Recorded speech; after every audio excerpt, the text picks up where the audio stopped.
Hello! Thanks for being here, everyone. Welcome to the hardest working content creator online. What's up, Jeff and Kets? Thanks for being here. Now, I don't know if I'm the hardest working. Sorry, I just want to initially apologize. I started a second job. I've been working some crazy hours, so sorry my production's gone down a little, but I'll try to get back to normalcy soon, and if not, I'll make up for quantity and quality. How about that? So, yeah, we got an hour tonight. We can go till 9. Great to be here. I have some of the best supporters out there, so I really, really do apologize if I let anyone down not being able to do as much. I'm still committed to trying to get my voice out there and try to have a dialogue with people. So I had to turn down some debate offers, even with some bigger channels here this weekend, just because my work schedule it wouldn't allow it. I'll be working at the hours. For those of you who didn't know, just real quick, I got my license to sell life insurance, and I'll be doing that on the side of my normal job. And a lot of that entails working late hours, because some people you talk to, you can only talk to 9, 10, 11 o'clock at night. So that cuts into a lot of my weekend streaming time. So I know I just finished a stream, yeah. What's up, Vito? What's up, 223? Milo, thanks as always. You guys are awesome. Thank you so much. So, yeah, let's get right into it. So what I was talking about in the car ride over here, which maybe you got that. I'll just rehash it real quick. I won't go off for 20 minutes as I want to do sometime. But no, it's just real simple. The idea that we now see the left and the Democrats changing the narrative. It went from, there is no rioting going on. It's all peaceful. There's a couple bad apples, but mostly it's just peaceful. And now they're having to acknowledge, probably because the Democrats focus group this and realized that it wasn't working. People were seeing, no matter how much the media, including Fox News, tries to turn the channel or, change the feed off when Caleb McAlee tries to show, footage of the violence in Portland or Seattle. No matter how much your leftist friends want to tell you, no, it's all fake news. It's out there. People can see the videos. It's happening. And remember, the left went insane after Charlottesville. Went insane. We had to hear about that like there was white supremacists around every bush, under every bed, because of one incident. One incident. A terrible one. It was newsworthy, don't get me wrong. But we had to pretend that white supremacy was everywhere. And it was just a lie. Meanwhile, we actually see Black Lives Matter. The black supremacists, some of them are just straight up Marxist, but engaged in violence, intimidation, vandalism, assaults, attempted murders in some cases. We see this all over the country, and it's been going on for months, and we have to pretend it's not an issue. That's how you know these people are lying. One incident occurs from someone they deem on the right, and all of a sudden that's indicative, oh my God, this whole country. That's indicative of the whole country. But city after city being partially burned down, people being beaten, black supremacists like Nick Cannon complaining about white people, we just have to let that go. Oh, no, it's no big deal. Now they're starting to change. Well, of course, yes, there is violence, but it's because of Donald Trump. That's what the violence is. You see, so the narrative they're spinning, and this is what I was talking about in the car, is this. And I debated people, even before this became the official mainstream narrative, the people I were debating, this is what they were saying. See, all these protesters are peaceful. They all suit up and they're putting on their clothes and they're like, we're going out to march for Black Lives Matter in a peaceful way. We're very responsible and we just really care about Black lives. That's what they're going to do. And they're all sitting around and they're shaking each other's hands saying, yes, Black Lives Matter. Yes, what can we do? Very peaceful, articulate people, that just want to have a dialogue. This is what the left would have you believe. And then the police show up. And then when the police show up, all of these peaceful people are like, oh, hello, police. How are you today? Yes, we're just having a peaceful gathering. Can we get you something to drink? Thanks for taking part in this. And then the police are like, no, we refuse to allow this. And they pull out their clubs and their tear gas and they start beating the innocent people. And then that innocent person that got tear gas, this is what they did. They were like, oh my goodness, I was just out here for Black lives and now I've been tear gassed. I know what I'll do. I'm going to go shoot a shop owner to death. Let's go loot some stores and burn some buildings down. Beat the crap out of shop owners. Shoot at vehicles as we block the road off. That's what we'll do. It's not their fault, the left wants you to know. It's not their fault at all. It's the police's fault. It's Donald Trump's fault for embracing the police. That's whose fault it is. You see, if you're a shop owner and you were beaten near to death, or maybe you were killed in the case of David Dorn, just take comfort in this. The people that killed you or the people that beat you, they're not bad. It wasn't their fault. They had no choice. The police forced them to do that. Don't you see? Don't you see how that works? They're all peaceful. That's what the people I was debating were trying to say. Now we see the same thing from people like Joe Scarborough and others that are saying, all this situation in Portland was totally peaceful. And then Trump sent in these unmarked federal agents. It's a lie. They're not unmarked. They're the Department of Homeland Security. He sent them in. And now they have no choice but to respond the way they are with violence. It's nonsense.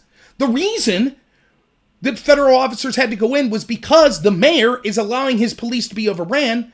They're destroying the city. They're using violence and intimidation to shut down the city, and they're trying to burn down the federal courthouse.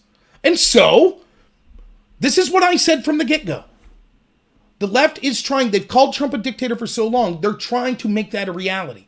I debated this guy, Destiny. He admitted it. Yes, de Blasio probably was leaving the city burn to force Trump's hand to make Trump look bad. That's a good thing.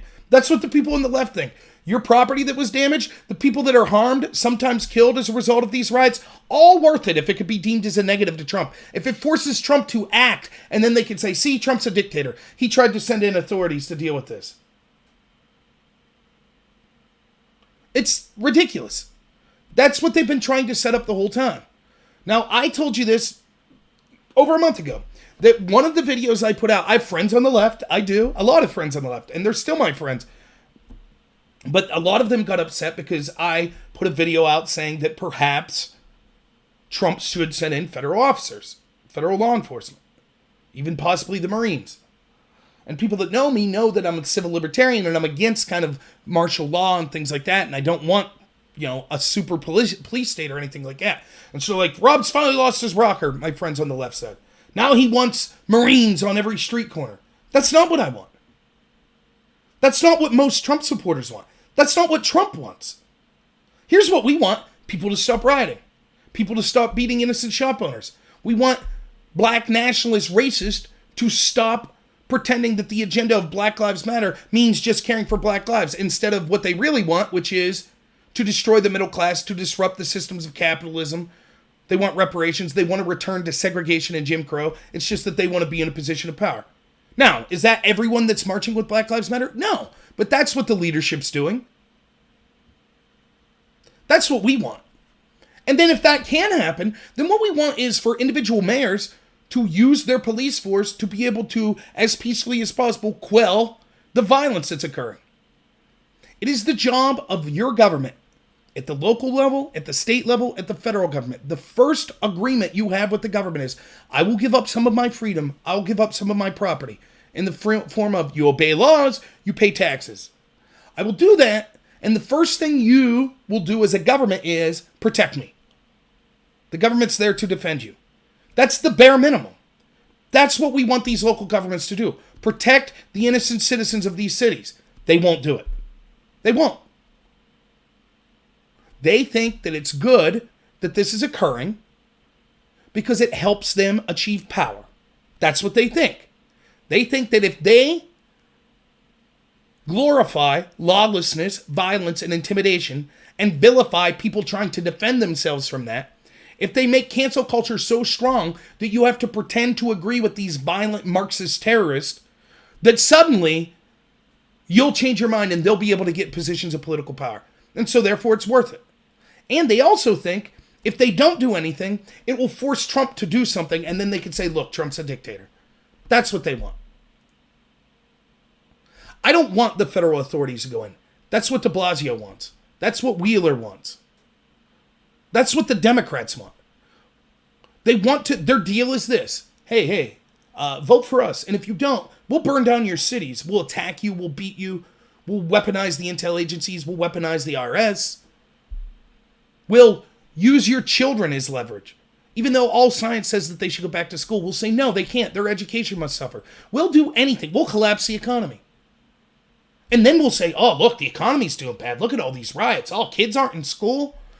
Look at all this. Oh, COVID's killing people because Democratic governors put COVID patients into nursing homes. Oh, man, should have voted for us. Sorry we had to kill all those people and destroy the economy and destroy everyone's livelihood. Next time you'll vote for us. That's the deal they're selling you.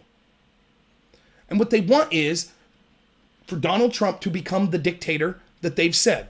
And so they set a situation. They don't care. Like, look, they lied about hydroxychloroquine, as we'll get to later. They don't care. The lives lost were worth it. for them to get political power, it was worth watching tens of thousands of people die. Happily.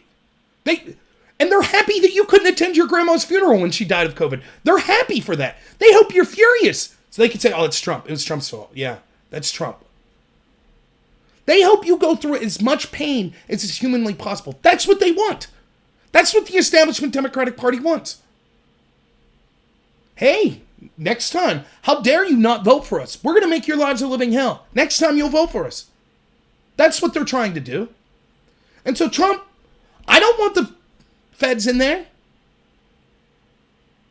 That's what they want. That's what the Democrats want. Because what's the alternative? Just allow riots indefinitely? Anarchy?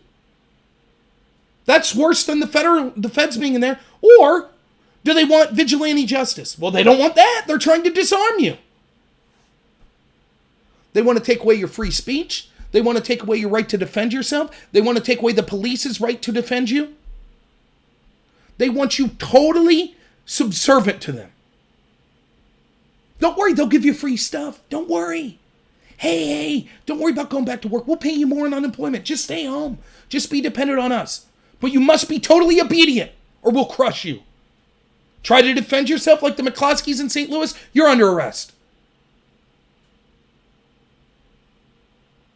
That's what they want. That's what's going on here. And so now, predictably, as I said months ago, this is what will happen. When Trump finally sends in, which he should have, sends in to just protect a federal building. That's what he's like, hey, I at least have the right to do this. They scream bloody murder. And then everyone, I don't know if it's cognitive dissonance or if it's just because people are so in their bubble. I see my friends on the left all over Facebook. My God, the tyranny, the police state. Can you believe the police in Portland, unarmed or unmarked federal people, throwing people into gulags to never be seen again? They were just peaceful. They're moms. They're all moms there. Everyone's just peaceful. It's nonsense.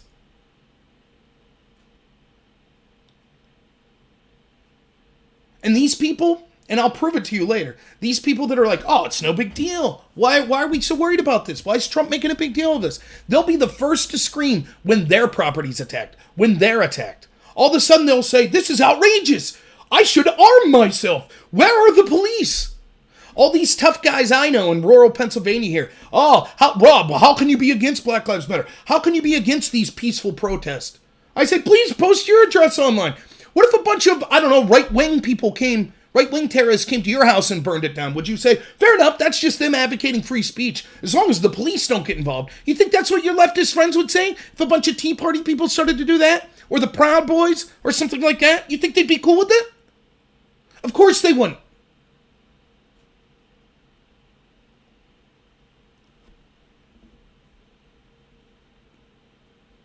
Joe says, did you see the shields? Hey, what's up, Tiberius? They all have shields? Of course. By the way, this is the way it was also in Charlottesville. I argued over and over with people.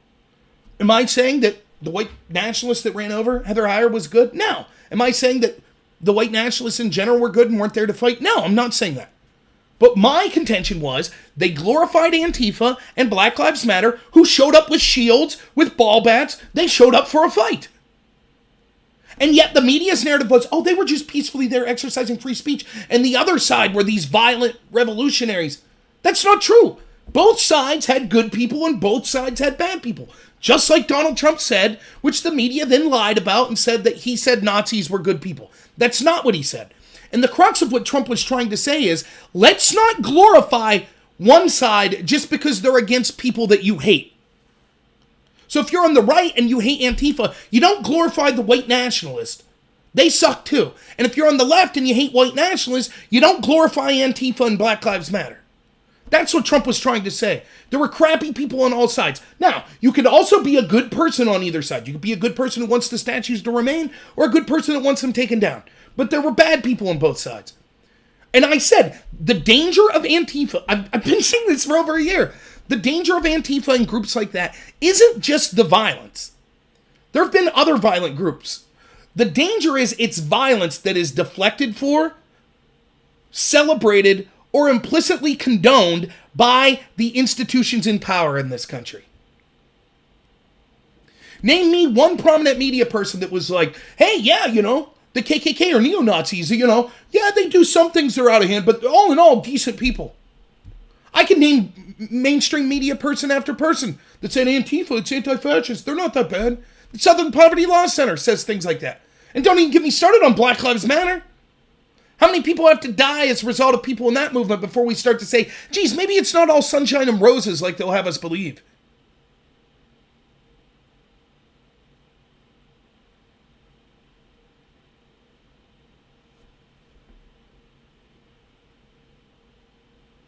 So that's what we see occurring. They're trying to change that narrative. I can't stress this enough. And Trump, at the press conference with Kayla, did the right thing, showing images of Portland. The White House needs to use their resources. Seriously, someone at the White House, if you're listening, if you're one of the 26 people listening right now, you should have a feed that's 24/7 of all the violence, just over and over and over. The violence that's been done in the name of Black Lives Matter and Antifa in these past couple months. Over and over and over, you should be running it. And there's hundreds of hours of footage. Just play it over and over. Play George Floyd's funeral, where the Nation of Islam, the anti-Semitic, anti-white, black nationalists were running security. Go ahead, play that. There's your heroes. There's the media's heroes. Black nationalists. You bring it up when I debated people that supported Black Lives Matter. What about that? Oh, I didn't know about that. Yeah, blah, blah, blah.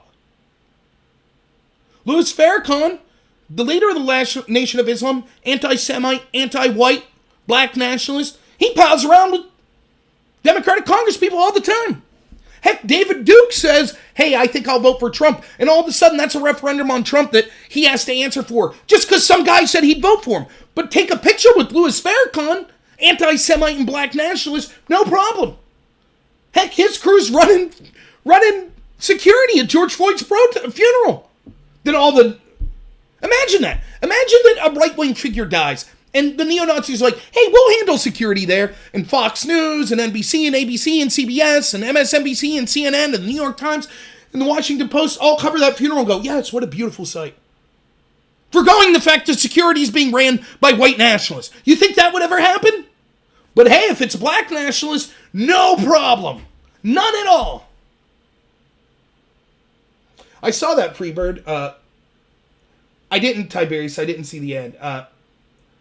Freebird says, Fox News cut away from the footage during the press conference the other day telling. Of course it is. Fox News is just controlled opposition. That's all it is. I like Tucker. He's on there.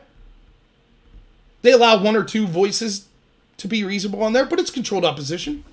They're just like anything else. And why wouldn't they be? The entire establishment, the one thing they fear, and I don't care if it's on the left or the right, the one thing they fear the most is someone getting into a position of leadership that they don't control. And regardless of what you think about Trump, they hated him because they didn't know if they could control him. He's a wild card. He might do things that's very much against the establishment on the left and the right. Like, I don't know, want to bring troops home. Did you ever notice that? The first time I remember watching, because one of the things I like to do is I would watch Fox News or get a right-wing take on something. Fox is worthless for this now. But you get a right-wing take and then turn over and get CNN and MSNBC's take. So you're getting the take from both sides. Anytime that both sides say that something's bad, that's probably a good thing. Like, for example, both Fox and CNN and MSNBC, both sides of the ledger, they were for the bank bailouts in 2008. That's how you knew they were garbage. And the only time I saw CNN and MSNBC, the entire Trump presidency, compliment him was when he was bombing Syria. That was it. Finally, he's acting presidential, dropping bombs. For me, one of the low points in his presidency. Thought it was terrible. All of a sudden, the left, the party of peace, right? The Democrats and their mouthpieces. Well, you can't bring troops home. You can't do that. How did you go from 2004, Bush lied, people died, to 2016, hey, we have to stay in these places forever? How did that happen?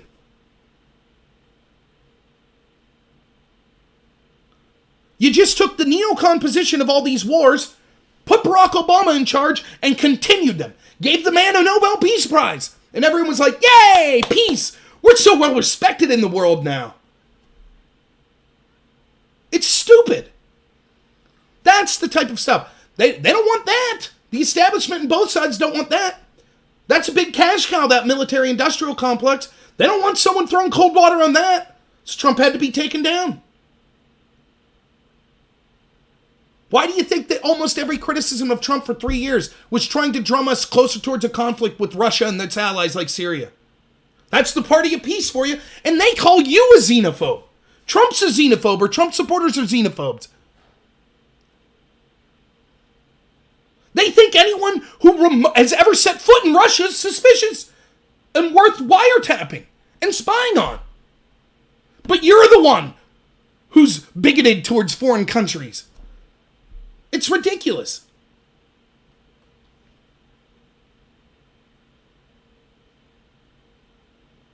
Let's see what else we got to say.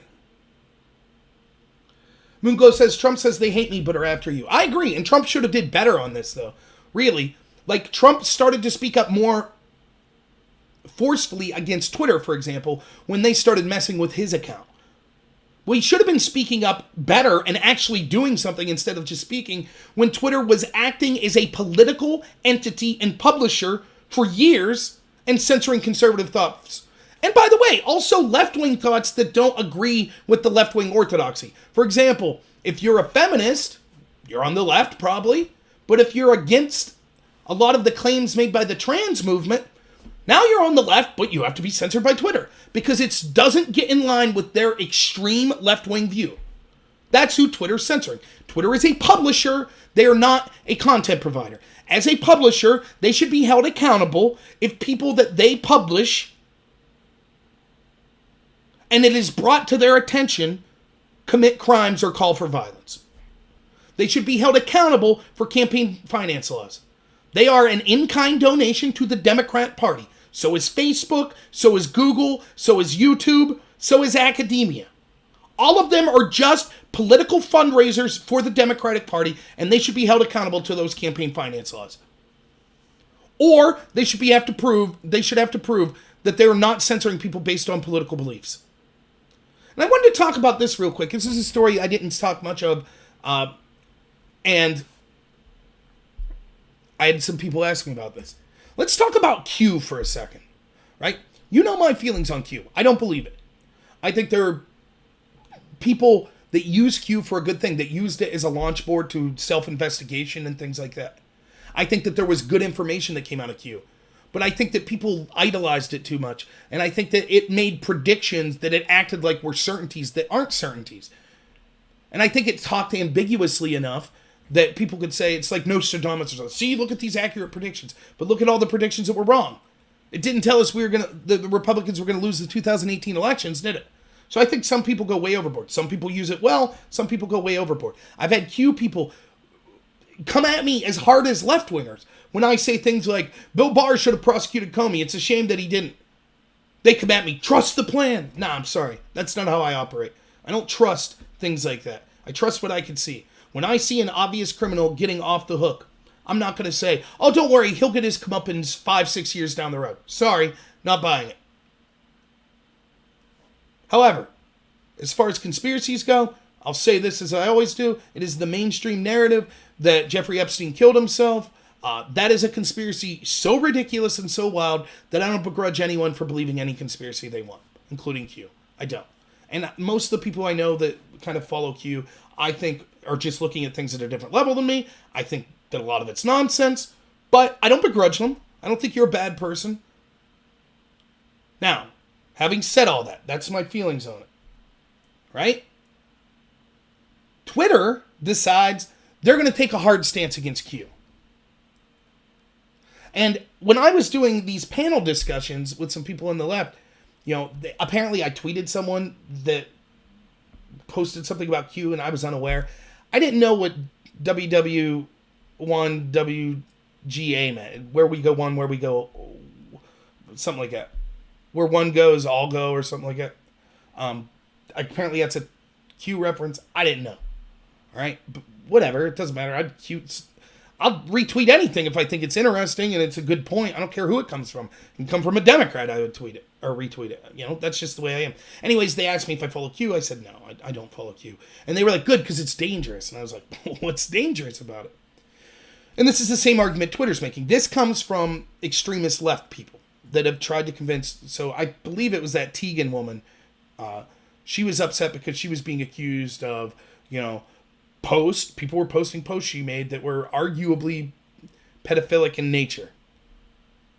Whatever. Not my cup of tea, but whatever. And so, when the radical left screams at Twitter, Twitter obeys. So, here's the only thing I want to say. Someone explain to me what the danger of Q is versus Antifa. Versus the Nation of Islam. Can someone explain? What makes Q more dangerous than those other groups? Have we seen Q supporters burning down buildings in multiple cities? Have we seen them stopping traffic and threatening people? Have we seen them beating shop owners? Have we seen them looting stores? Have we seen them shooting security guards? Any of that? No? Because I've seen that with Antifa. I've seen that with Nation of Islam. I've seen it with Black Lives Matter, which Twitter can't wait to support. So what exactly was the danger of Q again? And this is the selective garbage that that Twitter is just another cog in the establishment left machine. The globalist machine. That wants, what's the globalist agenda? To destroy the middle class. To destroy working America. That's what they're about. Facebook and Twitter and Google. Just another branch on that same tree. That's all it is. Right there with the Democratic Party. Right there with the mainstream media. Right there with academia. Right there with the entertainment industry. All the same. All tentacles of the same monster. You starting to see a pattern here, right? They make a mountain. It's always, look at a small problem that's you could identify with someone in a group that helps you politically. Oh my God, 9 unarmed blacks were shot last year by the police. We have to have riots for 30 days or for 3 months over this. And then you're like, oh yeah, Black Lives Matter, I agree. What can we do to solve the, say, 7,000 black homicide victims last year that were predominantly victims of black on black murder? We're not focused on that. Oh, okay. We got to get rid of Q. Someone could believe some of this stuff and do something dangerous. Meanwhile, we support Black Lives Matter and will ignore the fact that supporters of theirs are burning down buildings, shooting people in cars, mobbing people, beating up shop owners, burning down police precincts, blinding police officers. We'll ignore all that. That's all great. In fact, not only will we ignore it, we'll endorse Black Lives Matter. We'll endorse that movement. But Q's dangerous. You see, they always accuse you of what they're doing. They're supporting violent terrorists, and so a group that hasn't had violent terrorism, they say, oh, you're the violent terrorist. And even though I don't agree with Q, I understand they have the right to talk about this stuff, just like Alex Jones had the right to talk about what he wanted. You don't have to agree with it. Once you start endorsing or turning a blind eye to these people that control the narrative saying, and this can't be talked about, you're next. And I know that I have friends that hate Donald Trump that think it's hilarious. Yes, that's okay. They're a private company. Let them do what they want. It's okay if universities want to blah, blah, blah. It's okay if the FBI spies on Trump. It's okay. It's Trump. It's his supporters. They're all terrible. Ha, ha, ha. You'll be next. Black Lives Matter? Do you really think if the Democrats take the House, Senate, and White House, you really think they're going to let you riot at the White House like you did? Go ahead. You want to test it out? Go to Beverly Hills. Go to Martha's Vineyard. Go ahead, Black Lives Matter. Go break in those gated communities. See how that goes for you. Isn't that weird? They seem to quell that real quick when it happens in those upscale liberal neighborhoods. I wonder why that is.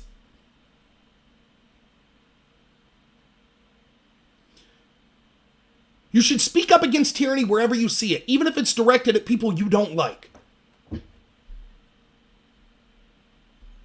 And the fact that we now accept it with groups that are deemed oppressors, thanks to intersectionality and cultural Marxism, means that it's inevitable it will grow and grow and grow until it eats itself, which we're already seeing.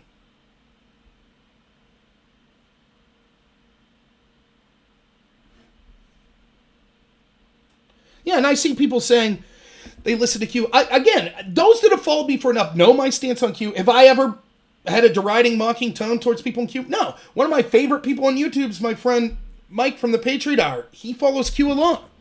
We look at things at a different level, and we have disagreements on what will happen. But we're both patriots. We both love this country and want to see the right things happen. And I hope that he's right. I hope that people are brought to justice. So just because I don't believe it doesn't mean that I'm mocking you or think that you don't have the right to, that's not what I'm doing here. Now, let's get to some of the tweets I bookmarked because I find that's the easiest way when I'm busy to keep up on news. So this is going to be scattershot order. We're just going to go through it. Some of it's, we'll rehash because I've been bookmarking for days now. Well, there I am. Wow. Handsome fellow there, huh? Let me make sure I'm... Yep, okay. So let's start...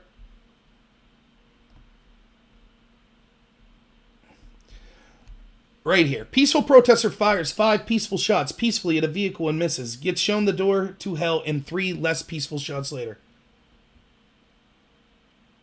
And then for those of you that missed this is what happens. I believe it was in Austin. And what occurred was, you can see the video, I'm not going to show it. They surround a car. Listen, I'm here to tell you, if your car gets surrounded by a bunch of violent terrorists, you need to do what you can to protect yourself. That's all I'll say.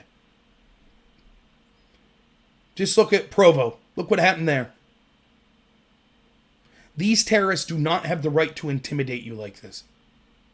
They don't. How do you think the same leftists, you remember when, who was it, Laura Loomer took illegals to Nancy Pelosi's house? She didn't much appreciate that, did they? Surround Nancy Pelosi's car and see what happens. They're not going to treat it like, oh, this is peaceful protest, it's peaceful protest. That's not how you'll be treated if you do that. As you shouldn't be. Particularly on a public highway like that. Anyways, as often happens, they surround, they want total capitulation. It makes them feel powerful. Submit to my will. You have to do what I tell you. A bunch of people living in their basement, most of them white, by the way, in the name of Black Lives Matter, that have no skills, no personal responsibility. They bring nothing to this country. All they do is complain about the very system that allows them to sit around and do nothing. And so it's their chance to be powerful. And so they tell you what you have to do. And if you don't immediately listen, then they'll use violence or they'll use threats. And so here we see a man, Antifa guy, Black Lives Matter, whatever, AK-47. They surround a car. The car tries to get through. You could hear the shots. Crack, crack, crack, crack, crack. 5 shots from this guy with an AKK at this car. He misses all 5. Gentleman in car pulls his gun out, shoots 3 shots, does not miss. Antifa man, dead and buried, as he should be. No sympathy whatsoever. I don't want to see violence to anyone, even the Antifa people that are out there vandalizing. I don't want to see them die. If you pull out an AK-47 and you shoot at someone whose car that you had surrounded, you deserve to die. And so, he was recorded that evening, I believe, beforehand, saying, why are you holding an AK? Oh, because my roommate, the police won't leave us protest. They arrested my roommate for protesting, And they said, do you think you'll need to use it? And he said, nah, the police probably won't. And the people that hate us are too cowardly to do anything. How'd that work out for you? See, it's easy to LARP a tough guy. It's easy to pretend to be a tough guy. But reality might just hit you in the face. You pull your gun, you shoot at people, acting as a terrorist. This is what to expect. And of course, what's the media and the left do? Oh, it's the person that defended themselves and shot back. It's his fault. He almost drove into peaceful protesters. They're not peaceful protesters. Go ahead. Surround someone once. Do it. Just go do it. See what happens. You can't do that. And I don't care what left-leaning judges and mayors say. You can't do that. It's one thing if you're peacefully protesting and you happen to have a street blocked.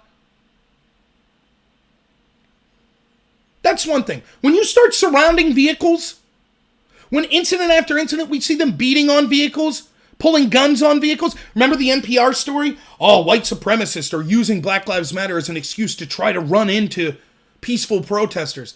Oops, it was the picture they showed was a black woman with dreadlocks. Oops, it turns out the reason she hit the gas was because as they were beating on her car, one of them pulled a gun on her.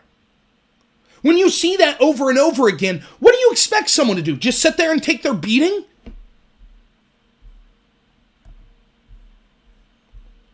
And next.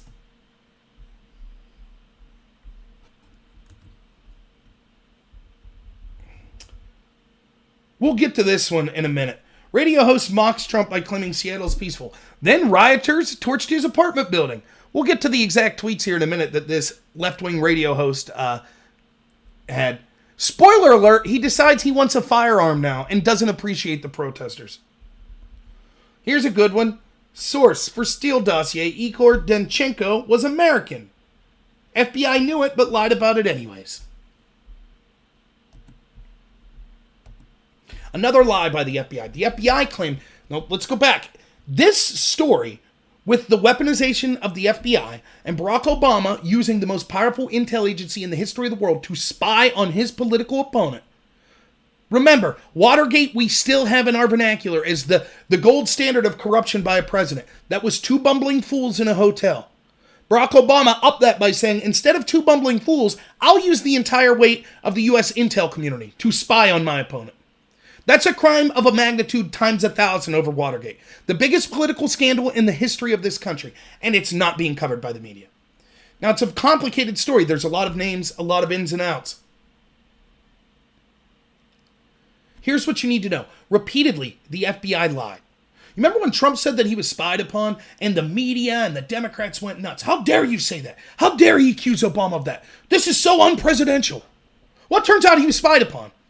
Not only do we know that the FBI illegally obtained wiretaps to spy on Carter Page using Kremlin-sourced disinformation that was paid for by Hillary Clinton, and then they did things like lie about exculpatory evidence and straight up manufacture evidence to say the opposite of what it really said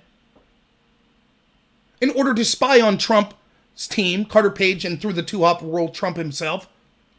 Not only that, not only do we know that they sent Stephen Halper and other actual people working for the FBI to spy on people connected to Trump's campaign. Now we know through documents that were released, they used intelligence briefings to Trump as a pretext to spy on him and his team with other confidential sources. Those are spies they sent in.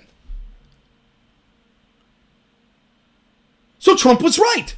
And all the media that lied, just like the media that said, no, there's no way that they used the dossier unverified. When then once you found out they did, they were like, yeah, of course they did.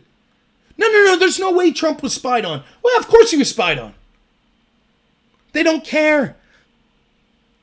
By any means necessary. Obama and his cohorts, they didn't care. It was all about, they feel that they're better. I say this all the time. These people in the establishment, they think they're a different species than you. They think you're an animal. That's what they think. We'll have rules for you. We don't have to abide by these rules. Of course not. No police for you. Of course I'll have armed security guards. You can't go get your haircut, says Lori Lightfoot, the mayor of Chicago. Of course I got my haircut. I care about my looks. Your light bulbs have to be special because they use too much energy. Third lake house for me. Private jet for me. Over and over. Open borders for you. Gated community for me. They don't care. They don't care that they don't view themselves as hypocrites. They're like, yes, I'm better than these people. Normal Americans suck. I hate them. I'm better than them. So there is no hypocrisy. That's truly what they believe. And so so what? Yeah, of course the FBI spied on Trump. Yeah, of course. So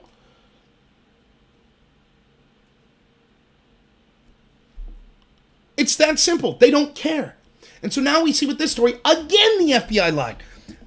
Just to make this real simple, what it was, remember, Christopher Steele didn't personally see anything. He's the guy that compiled the dossier. He's just saying, I talked to some Russian sources, and this is what they told me. Okay? The FBI says, yes, these were Russian sources. Well, it turns out it wasn't a Russian source. It was an American. Or, I'm sorry, It said Russian-based. It wasn't Russian-based. It was a U.S.-based person. This Deschenko character. He wasn't in Russia. So all of this claims of, I've seen what's going on with Trump, like Manafort, and with Carter Page, and with Flynn. I've seen what's going on with them in Russia, and Michael Cohen. That's not true. This person was just American. Or was in America. Not American. He was in America. So the FBI lied again. All you need to know is this. If you have any doubt. If George Bush's, who had no love for George Bush, if George Bush's FBI would have done 1/1000th of this to Barack Obama when he was incoming, it would have been deemed the biggest political scandal in the history of the world by the media. They would have been outraged. But because it was Obama, their saint, and Trump, their Hitler, everything's on the table. They don't care. I'm someone who's principled, so I don't want to see Trump behave in the way that Obama behaved towards him. But let's say Trump loses the election and Joe Biden wins. It's cool then. I guess we've set the precedent that Trump could use his FBI even during this election. It's okay, even before the election. It's okay for Trump to use the FBI to spy on Joe Biden, right? As long as he pays for a document that says that he thinks Joe Biden's team might be corrupt. That's it. That's all it takes, right? That would be fine, correct? They flipped out and impeached Trump over talking to the Ukrainian president just about crimes Joe Biden might have committed. So imagine if he used the FBI to investigate Biden, what they would have done.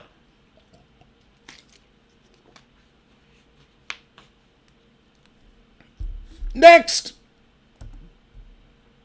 Oh, hit the wrong button there.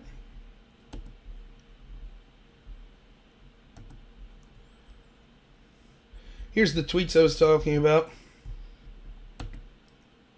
Act 1. Donald Trump tweets on June 12th. Seattle mayor says about the anarchist takeover of the city. It is a summer of love. These liberal Dems don't have a clue. The terrorists burn and pillage our cities, and they think it's just wonderful, even the death. Must end this Seattle takeover now. Now, Paul Gallant's a radio host in Seattle who's left-leaning. Here's what Paul has to say. On that same day, he says, walked through it last night out of curiosity and saw no burning, pillaging, or deaths. Chill, dog. Get it? Hey, Trump, why don't you take a chill pill there, Trump? This isn't what you're saying it is. There's no violence here. What are you talking about?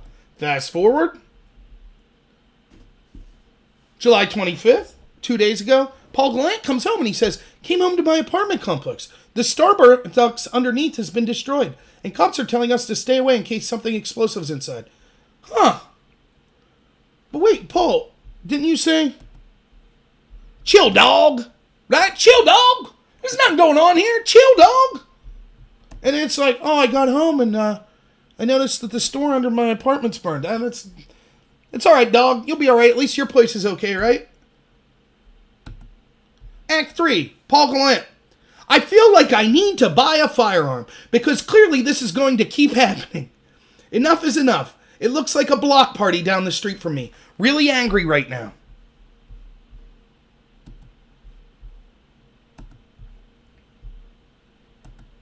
That sums up the hypocrisy of the left more than words I could ever say. This is exactly how these people are. I can't tell you, and I'm still friends with these people, how many left-wing rural Pennsylvania or suburban Pennsylvania or other places, rural suburbia, that aren't living in these cities that are going through these riots, that are like, I don't see the problem with it, it's great. Why are people upset? It's just free speech. You're a bad person if you disagree with this. And I'm like, it's easy to say when it's not your house burning. Yeah, defund the police, disband the police. Once your neighborhood becomes crime-ridden, then all of a sudden, your tune will change. Chill, dog. Hey, Paul, chill, dog. You didn't care, Paul. You didn't care in Seattle when business owners had their businesses destroyed in June. You didn't care at all. You didn't care in the inner cities where homeowners of all colors, including blacks, were having their homes destroyed, their businesses destroyed. You didn't care. You said, chill, dog. Chill. Then as soon as it's your place, I'm really angry. I'm going to buy a gun. You know what I want for you, Paul Gallant? Here's what you deserve. I hope you get that gun. And you should exercise your Second Amendment. Because if this incident's told us anything, it's that you cannot rely on the government for protection. You can't. And so, You should defend yourself with justifiable force. And that means exercising your Second Amendment in a lawful manner. So you should have a gun. But you know what you deserve? You know what you really deserve, Paul? Maybe they come to burn down your house again and the police don't show up. Wouldn't that suck, Paul? Imagine that. Huh. And then, because the police won't show up, you just pull out your gun and say, leave. And you use your gun. And then maybe you'll be arrested for exercising your Second Amendment. Now, do you think I'll be here going, chill, dog, it's cool, just do your jail time? You should have let that mob beat you up and rob you blind and burn all your stuff. Right, dog? Chill, man. Of course, I would even defend Paul Gallant. I think it's a shame, even as a left-winger who downplayed this violence. I think it's a shame that his place burnt. And it's sad when it comes to endorsement of these riots and when it comes to the endorsement of cancel culture, at this point, the right has lost the narrative so bad. We've lost the culture war so bad that the only way this ends is when they eat enough people on the left that control these institutions that these people say enough is enough. And so it's sad. This is what it's going to take.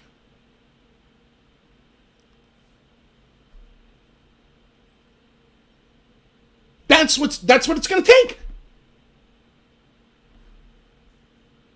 When they burn down Nancy Pelosi's house, everything will end. Until then, as long as it's the other guys, hey man, I totally support this. How can you not see this? It's just buildings, it's just property. Who cares if it burns down?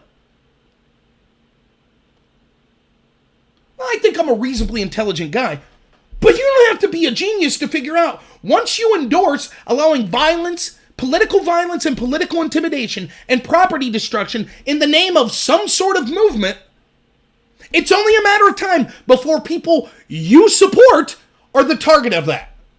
It's only a matter of time. You think that Paul Gallant would have been saying in June, chill dog, if the Tea Party went into his city and was armed and took over city blocks and threatened people that were trying to get in there and extorted business owners? You think he'd have been saying chill dog? He'd have been calling for the Navy SEALs to go in and wipe everyone out. Remember, look at what the reaction to Charlottesville was. And I'm not saying people on the left didn't have the right to be outraged by Charlottesville. Of course they did. Now imagine if they wouldn't have left Charlottesville. Imagine if instead of just one girl getting ran over, that the security from the white nationalists would have been caught on tape executing a 14-year-old and a 16-year-old. One of them didn't die. And then heard on camera saying he's still alive and pulling the trigger more. Imagine the national outrage. And yet the police would have still said, the mayor would have still said, no, it's a summer of love. Imagine that. And they would have been right to be outraged. But when the shoe's on the other foot and it's extreme leftists, this is how stupid people are. If you call yourself a fun-sounding name, a pretty-sounding name, Black Lives Matter. Oh, it's cool. They're shooting 14-year-olds and 16-year-olds. No problem. They're called Black Lives Matter. They must be good. That's how silly this has become.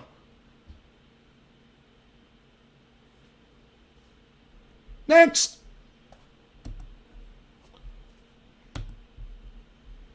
Chill, dog.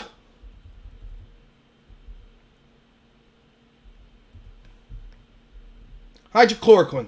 Let's read some of this article. I don't have a lot of time here, but...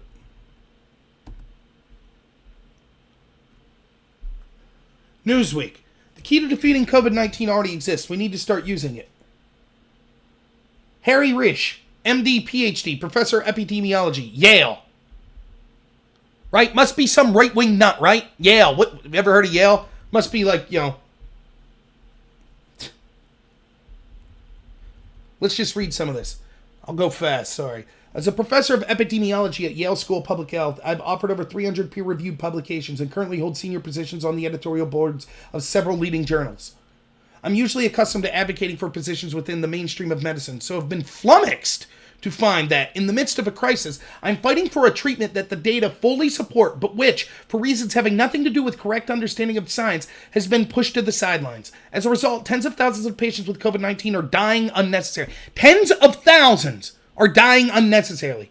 Fortunately, this can be reversed easily and quickly. I'm referring, of course, to the medication hydroxychloroquine, When this inexpensive oral medication is given very early in the course of illness, before the virus has had time to multiply beyond control, it is shown to be highly effective, especially when given in combination with antibiotics, azithromycin and doxycycline, and the nutritional supplement zinc.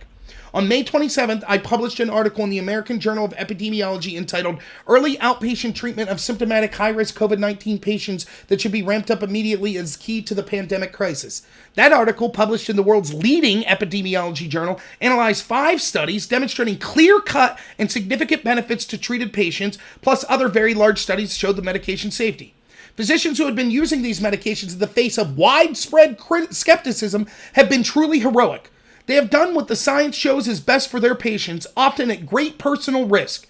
I myself know of 2 doctors who have saved the lives of hundreds of patients with these medications, but are now fighting state medical boards to save their license and reputations. The case against them are completely without scientific merit. Now I want to pause here for a second. Do you see what's happening?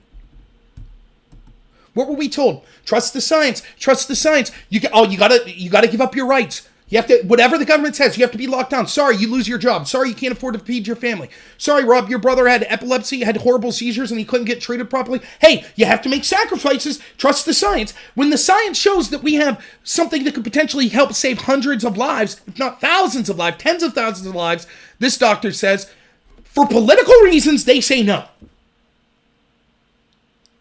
Now we have actual doctors that said, to hell with this, I'm doing what's right for my patients, I'm saving lives. Now they're looking at possibly losing their license to practice medicine. Why? Because the Democrats, the media, and all of these establishment science people would rather people die than give Trump a potential win. And so now doctors, who have no reason to believe were Trump supporters, that did the right thing and saved lives, are being discredited as such. Being threatened. Now, I'm not going to read the rest of this article here, but suffice it to say, I'm going to put the link, and I think everyone should read it. Now, let me be quite honest with you. I, as a layman, I can't tell you what study is best and, what exactly we should do and how many lives would have been saved by hydroxychloroquine. I don't know. But here's what I do know. There's at least a debate. And I think that the evidence is pretty overwhelming. That although hydroxychloroquine might not be a 100% cure, it's certainly been effective in certain situations with a large group of people. The fact that the media and the Democrats, before they had the information, said, no, ban this drug. Don't talk about this drug. They wanted people to die. It's the same reason that they put COVID patients in nursing homes. They wanted people to die. They knew the more people that died, the worse off the country looks, which is good for them. They knew the more people that died, the more they could crush the economy, which is good for them. They knew that the more people that died, the more they could use that as an excuse to strip you of your rights. And so they cheered for people dying. That's what they did. Has Trump done everything right in response to COVID? No. There's a lot to criticize. I've done it on this channel. But at least he hasn't intentionally led to people dying for political points. That's what the left has done. So when your friend waxes on morally about, how dare you not wear a mask? Oh my goodness, Trump, he collapsed the economy and look how many people have died of COVID. Tell them to take a step off their soapbox because at least our side's not intentionally killing people for political power. Next.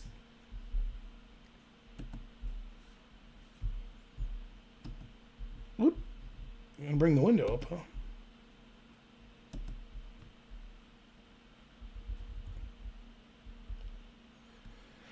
Britt Hume, from the article, this is Jonathan Turley, constitutional lawyer. What is astonishing is that the media has refused to see what should be one of the biggest stories in decades. The Obama administration targeted the campaign of the opposing party based on false evidence. We talked about this earlier, but just another example. The media totally silent. I don't know what more to say about it. I'm going to try to wrap up by around 9, but you get the picture. It's disgusting what the media is doing.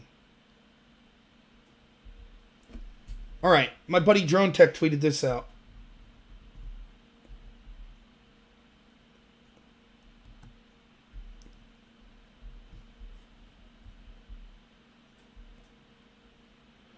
This is a Black Lives Matter person. Tonight, concern of D.C. led a siren noise pollution protest where we blocked off streets in Georgetown. The police presence was heavy. As we blocked off the streets, we demanded that people turn around. This was a minor inconvenience for this affluent white neighborhood. You see what they're doing there? They're white people, so we can tell them what to do. It's just an inconvenience. They have to listen to us. Just a minor inconvenience. As we blocked the street, certain drivers got annoyed and attempted to maneuver their way around us. This particular white woman tried to cut through a gas station. So they're blocking the street. She tries to safely go around. They follow her and block her. Me and a couple other protesters stood in front of her car and demanded she turn around. Instead, she stepped on the gas. Okay, you surrounded her. I'm not going to read further on it, but suffice it to say, this Black Lives Matter woman then proceeds to play the victim because the cops didn't arrest the driver. She thinks that she's the victim. She thinks she has the right to tell you what you have to do. Again, it's not like they were just on the street protesting and a car flew up into them. Car comes, stops, they're on the street. Car tries to take a different path where they're not. They jump in front of the car. Then they want her arrested. The driver of the vehicle. She's white though. She deserves it, right? And then of course when the police let her go, she's outraged. See, this proves that the police are racist.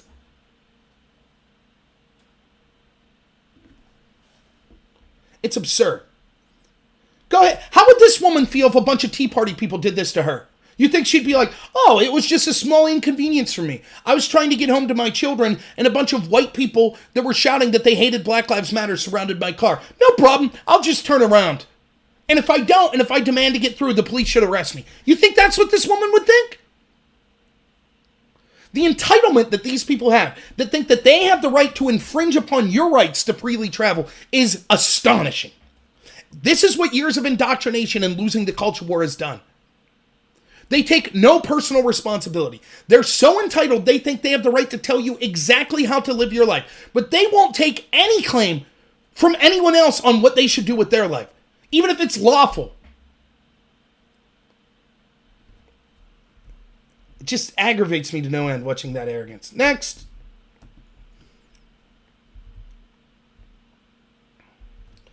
Greg Gutfeld points out, ABC News, July 26. Protesters in California set fire to a courthouse, damaged a police station, and assaulted officers after a peaceful demonstration intensified. And Greg Gutfeld says, intensified? The media hates you. Absolutely true. Again, peaceful protest intensified? You mean violent terrorist thugs started using violence. That's what you mean. Can you imagine if the Charlottesville write-up would have been, woman hit with car after peaceful protest intensifies? Next. Joe Scarborough. Much of what's happening in Seattle, Portland, and other West Coast cities is not peaceful. Trump's dangerous application of federal force has elicited the response he and Barr were hoping for. Just what we talked about at the beginning of the show. Absolute lie. Joe Scarborough is wrong. This was violent before the DHS was sent in, and it's the Democrats that want the violence, not Trump. Next. I don't know how much more I have. Black Lives Matter post. Blocked the bridge and an old white couple refused to turn around like everyone else, so we'll keep them company. You see? Hey, they have it coming. They're old. They're white. Go ahead. What do you think would happen if the verse was true? A bunch of people, we decided to stop a bunch of young black people from traveling to where they wanted to go. You think that would go well? This is pure racism. And it's pure, as I was saying, narcissism. And it's infringing on other people's rights. This is from July 16th. I'm not going to get into it now, but it's worth checking out. My hydroxychloroquine deep dive. If you look at this, and I have to verify, I heard Scott Adams talk about, we need to verify these numbers. But in general, see the countries that didn't use hydroxychloroquine? That's them with this high fatality rate. See the countries that moderately used it? There they are with a moderate death rate. See the countries that used it a lot? Now again, take that with a grain of salt because I haven't myself verified all of the placement of those countries on that. Next. Jerry Nadler. in D.C. asked him to disavow Antifa violence in Portland. His response, that's a myth. So all those videos you've seen of violence in Portland, Jerry Nadler says, nope, none of that happened. That's how much they control the narrative. They could lie right to your face. They could say that thing that you've been seeing every night, yeah, that never happened. They could literally say that to you. Because there's no pushback, no accountability, because they control all of the institutions that shape the narrative. Academia, the media, Silicon Valley. Michael Tracy, left-wing journalist. He has a whole thread here. I'm just going to read the first post. We're approaching 2 months since the riots erupted, so I've done a roundup with photos and other observations. The basic takeaway is this. The enormity of what occurred here has not been close to adequately conveyed. It's a media scandal of epic proportions. Here's a left-wing journalist that went city to city and talked to person after person who lives in these communities that were devastated by these riots. And yet, the left-wing media refuses to cover it. In fact, they've turned on Michael Tracy. And now come at him with vitriol. How dare he report the actual news? How dare he go out there and talk to victims of these riots? Next. Portland police, 20 hours ago. Tonight, Portland police were near Lake Lonsdale Square Park. A person pointed out a bag to them. Inside the police bag, we found loaded rifle magazines and Molotov cocktails. But it's all peaceful. It's just peaceful. Right? And then I haven't watched this yet. This is something I want to watch later. So there you have it. That's my Twitter roundup for the week. Sorry I've missed some of the chat there. But yeah. Hopefully you found that enjoyable and informative. Look, make no mistake about it. Things are going to get worse before they get better. If Trump wins, things will get much worse. At some point, we're going to have to be honest. The silent majority is going to have to become the vocal majority, if it even exists. I don't know that we'll win. I'm going to keep fighting. I'm going to keep doing what I can. I'm working 2 jobs. I might not be able to do the channel as much as I was, but I'm still going to be here every week. I'm still going to be doing my radio show. I'm still going to be doing things with guests, trying the occasional debate. Just talk to some of these people on the left. Just talk to them. I did, the first debate I did here recently was with that guy Destiny. I said, I tried to be polite even. I said, maybe it's the conspiratorial nature of me, but I think that a lot of these mayors are allowing these riots to occur because they think it'll hurt Donald Trump. He said, that's not a conspiracy at all. Of course. And that's good. Yes. That's a good thing that that's happening because Trump's so bad. There you have it. They're willing to watch people's livelihoods burnt. They're willing to watch shop owners be beat. All of it. Willing to watch 14, 16-year-olds be shot. All an acceptable cost at defeating Donald Trump. And if you rebuke them this time and you don't vote for them, then they'll up the violence. They'll keep using violence against you until you say, okay, I give up. I'll give you the reins of power. They'll say, thank you. And then the next election, maybe they win the next 4 elections. The one after that, the precedent's been set. As soon as they lose, violence again. And this is the way it'll be until we fight back. I don't mean you need to go out and commit violence yourself. That's not what I'm saying. I'm saying until we start to have elected leaders and until, more importantly, we as a culture say enough is enough. We will not be intimidated by you. We will defend ourselves where it's warranted. We will not be silenced by a bunch of terroristic thugs. We will demand that our elected officials hold these people accountable. We will demand that law enforcement arrest each and every one of these people and throws them away in jail for the maximum allowed term. When you start throwing these people in jail for 15, 20 years at a clip, then things will change. Until then, business as usual.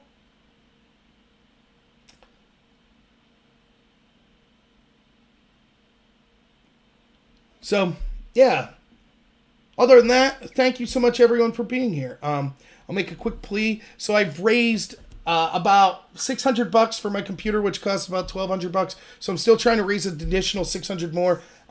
If you're interested in donating to me, you can do D-Live, Super Chats on YouTube. I also have a PayPal and Patreon. I don't have the links right now, and I don't think I have any mods on here. You could email me at rob.noor@gmail.com.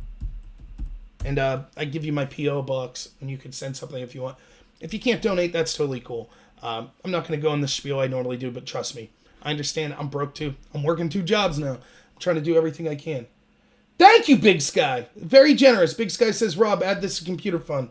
and donates $50. Thank you so much. It means a lot. It really does. I'll do this show if I never make a dime, if it costs me money. Look, I ran for Congress. That cost me about $7,000. I was such a big man, I refused to take any donations at all. I was like, nope. I feel like I owe it to my blue-collar friends that don't have a voice that I'm going to run for Congress, and I'm going to put all the money up myself. So that's what I did. I can't do stuff like that all the time. It's different now that I have a kid in the way. All of a sudden, money that didn't seem important now seems important. So... that's why I got a second job, and I really do apologize that it will cut back somewhat on my time spent here. But look, thank you so much, Whoopsie. Thank you for the donation, $20. I really appreciate it. And if you donate on DLive, please tell me in the chat, because my screen, it won't show up because I'm not on DLive right now. But yeah, I think that, so I do really appreciate all of the donations. It's incredibly generous. And I appreciate everyone that supports me here, even just by watching, by commenting, by sending me suggestions and things like that. I appreciate each and every person, I really do. And I know lately, like my friend Milo, who's been on the show with me, sent me a bunch of links. I'll try to get to them, I really will. But just to let you guys know, I passed my licensing exam, I think pretty much faster than anyone, at least with the company I've been working for. It was supposedly a month course. I finished the course in 2 days, passed the test 2 days later, started the job immediately as fast as I could, because I'm someone who believes I'm going to be a dad. I'm not going to sit around and wait for someone else like, oh, well, I need a handout, this or that. Look, I'm not saying if you've ever taken it. I've got unemployment. I've had food stamps in my life. So I'm not judging people based on that. But I'm in a position, I'm young, I'm hardworking, so I could get a second job. That's what I'm going to do. So, it's not that I don't still enjoy doing the channel. And again, I'm saying that, don't think that I'm leaving or anything like that. That's not what I'm saying. I'm just saying I was doing 4 live streams, Sunday, Monday, Tuesday, Wednesday, then usually doing a video with someone else on Thursday, doing a debate on Friday. It might cut back to 2-3 times a week live streams instead of 6 or 7.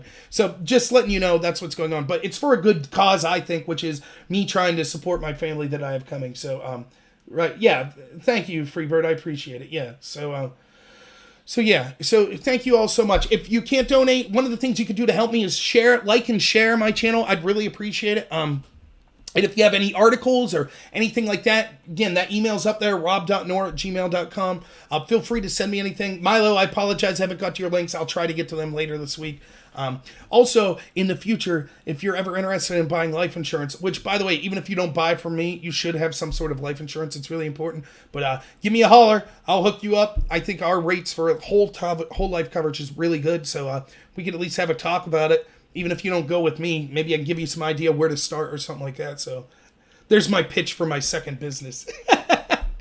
Big salesman. Or you could just, let me know to stuff it and you're not interested. That's fine too. But no, you guys are the best. Thank you so much. I don't know. I'm going to try. Maybe I'll do a video with Sarah. Me and Sarah, my friend Sarah Corrier, you should check out her channel. She's fantastic. One of the smartest, best people on YouTube. I think you'll really like her channel. If you like me, we share a lot of similar thoughts. She's just, I would say, a calmer, more rational person than me, probably. But yeah, check her channel out. And I'm going to start doing, I think, a weekly collaboration on Wednesdays, Thursdays, something like that with her. So in the near future, I think you'll start to see that show every week. And the radio show, it's going to be Saturday, 11 a.m. to 1 p.m. Also going to try to put on some, I know the earlier time's better. So I'm going to try, when I do shows, I'm going to try to keep it around 8 o'clock. Unfortunately, the shows with Sarah, because of her schedule, usually going to be at 10 p.m. Eastern. But my shows, I'm going to try to do at 8 o'clock from now on, when possible. So, all right. Thank you so much, everyone. I really appreciate it. I had fun today. I hope everyone enjoyed this. Feel free to hit me up if you have anything you'd like to say to me at that email address, or just put comments in the video.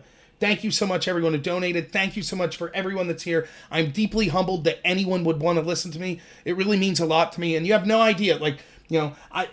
I've had days thinking about this. Look, let me just tell you, my family life is awesome. I have the best wife that you could ever imagine. She's hilarious. She's fun. She's beautiful. I'm having a kid. My life is going better than it ever has my entire life. I'm so happy to be a dad. It's just, I could barely contain myself. I can't wait. So I'm ecstatic. I'm incredibly happy. But at the same time, I see my country under more of a threat than I've seen it my entire lifetime. So it's this really weird mixed feelings. What kind of future will my child have in this country? The country that I love more than anything except my family. you know? So there are days that it's depressing to think about what's happening. And when I know that there's so many people that just listen to my thoughts on it and give their feedback on it, it really does make me feel better. And just know this, if you're out there and you see what's happening and it makes you depressed, there are millions of patriots that think like you. There really are, you know? So don't be afraid. There are people out there that think like you, and the powers that be, the institutions are doing everything they can to get us from hearing from each other, but they're out there. So, you know, just take heart in that, and I really do. You guys really mean a lot to me, and gals, so thank you so much. I really appreciate it. So, all right, yeah, Social Experiment, thanks for being here. Also, just real quick, consider going to DLive. I'm pushing DLive for the next couple weeks. Go to DLive and subscribe to me. It's Normal America on DLive.